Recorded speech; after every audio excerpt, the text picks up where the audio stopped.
السلام علیکم ناظرین، میں رئیس اعظم حیدری فضائل نماز پیش کر رہا ہوں، سماعت فرمائیں گے۔ نماز کی مغفرت اور جنت میں داخلہ کی ذمہ داری۔ حضور صلی اللہ علیہ وسلم کا ارشاد ہے کہ حق تعالی شانہ نے یہ فرمایا کہ میں نے تمہاری امت پر 5 نمازیں فرض کی ہیں، اور اس کا میں نے اپنے لیے عہد کر لیا، جو شخص ان 5 نمازوں کو ان کے وقت پر ادا کرنے کا اہتمام کرے اس کو اپنی ذمہ داری پر جنت میں داخل کروں گا، اور جو ان نمازوں کا اہتمام نہ کرے تو مجھ پر اس کی کوئی ذمہ داری نہیں۔ فائدہ: ایک دوسری حدیث میں یہ مضمون اور وضاحت سے آیا کہ حق تعالی شانہ نے 5 نمازیں فرض فرمائی ہیں، جو شخص ان میں لاپرواہی سے کسی قسم کی کوتاہی نہ کرے، اچھی طرح وضو کرے اور وقت پر ادا کرے، خشوع و خضوع سے پڑھے، حق تعالی شانہ کا عہد ہے کہ اس کو جنت میں ضرور داخل فرمائیں گے، اور جو شخص ایسا نہ کرے اللہ تعالیٰ کا کوئی عہد اس سے نہیں، چاہے وہ اس کی مغفرت فرمائے چاہے عذاب دے۔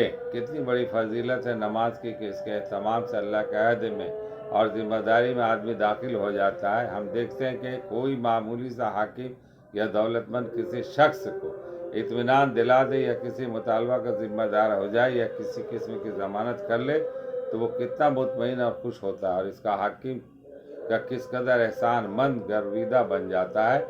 یہاں ایک معمولی عبادت پر جس میں کچھ مشقت بھی نہیں، مالک الملک دو جہاں کا بادشاہ عہد کرتا ہے، پھر بھی لوگ اس چیز سے غفلت اور لاپرواہی کرتے ہیں۔ اس میں کسی کا کیا نقصان ہے؟